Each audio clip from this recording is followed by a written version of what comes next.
The classroom observation deck overlooked Sector 7, an environmental simulation chamber filled with a toxic atmosphere that would kill most species in seconds. Chlorine gas mixed with sulfuric compounds created an environment so hostile that even armored protective suits had limited survival times. Professor Veltrix of the Valerian Academy had invited students from across the galaxy to observe a survival demonstration. The lesson plan was simple: show how to escape dangerous environments using technology and rapid evacuation protocols. Then a human volunteer named Dr. Marcus Webb walked in. Wearing nothing but a thin EVA suit. "Where is your atmospheric processor?" Veltrix demanded. "Your neural dampeners? Your emergency teleportation beacon?" "Don't need them," Marcus replied calmly. The alien teachers exchanged horrified glances. Marcus entered the chamber. Within 30 seconds, alarms screamed. The atmospheric density reached lethal levels. Corrosive compounds that should have dissolved his suit began their work. The students gathered at the observation windows, expecting to watch a human die. Instead, they watched Marcus adapt. His suit's emergency systems activated, redundant filters that the alien instructors hadn't even known existed. When those began to fail, Marcus manually sealed secondary compartments within the suit, creating microenvironments of breathable air. He moved methodically, understanding each failure point and responding immediately.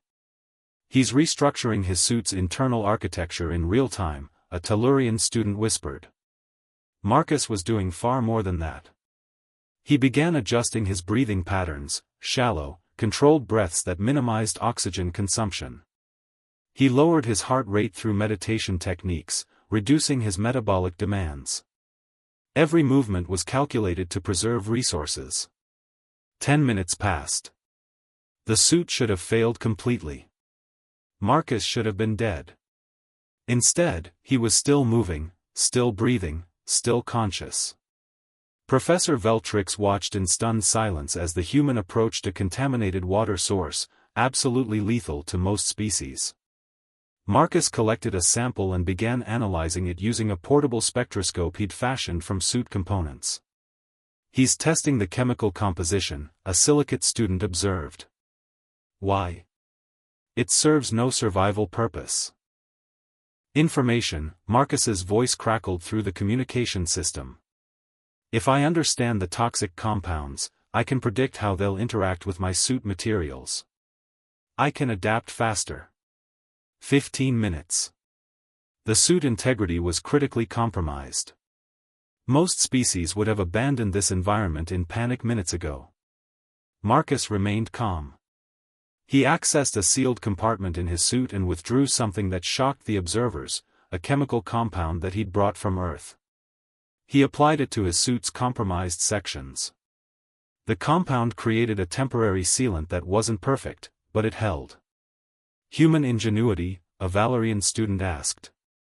"Survival knowledge," Professor Veltrix corrected, her voice shaking. "He's applying principles from Earth's extreme environments." 20 minutes. Marcus was now intentionally exposing himself to the toxic atmosphere in calculated doses, testing the limits of his suit's remaining defenses. It was reckless. It was brilliant. The alien teachers couldn't tell which. He emerged from the chamber after 23 minutes, far longer than any species had survived in this environment without full protective technology. The observation room erupted in shocked silence. "That was..."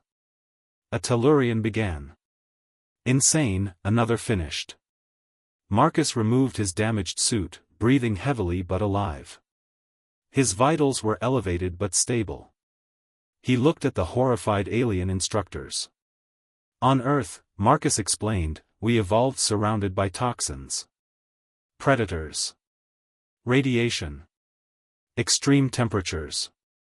We learned that survival isn't about having perfect equipment. It's about adaptation, innovation, and refusing to accept defeat." He pointed to the suit. "Every human learns basic survival principles as children. How to improvise. How to understand your environment. How to push your body's limits. How to think under pressure. Professor Veltrix approached slowly. You deliberately damaged your suit further. Multiple times. You were exposing yourself to lethal compounds intentionally. To understand them, Marcus confirmed. The more I understood the threat, the better I could adapt to it. Fear comes from ignorance. Once you understand what's killing you, you can develop countermeasures. A young silicate student stepped forward. But you could have died. Marcus smiled. Yes. That's the point. On a death world, everything is trying to kill you. You either die learning or you survive by understanding. There's no comfortable middle ground. He looked at the alien instructors. Your species teaches survival as crisis management. You plan for disasters and implement protocols. Humans teach survival as continuous adaptation. We don't wait for the disaster, we prepare by assuming everything is a disaster until proven otherwise. The classroom was silent. Finally, Professor Veltrix said quietly, enroll him as an instructor. Our students need to understand what true survival actually means.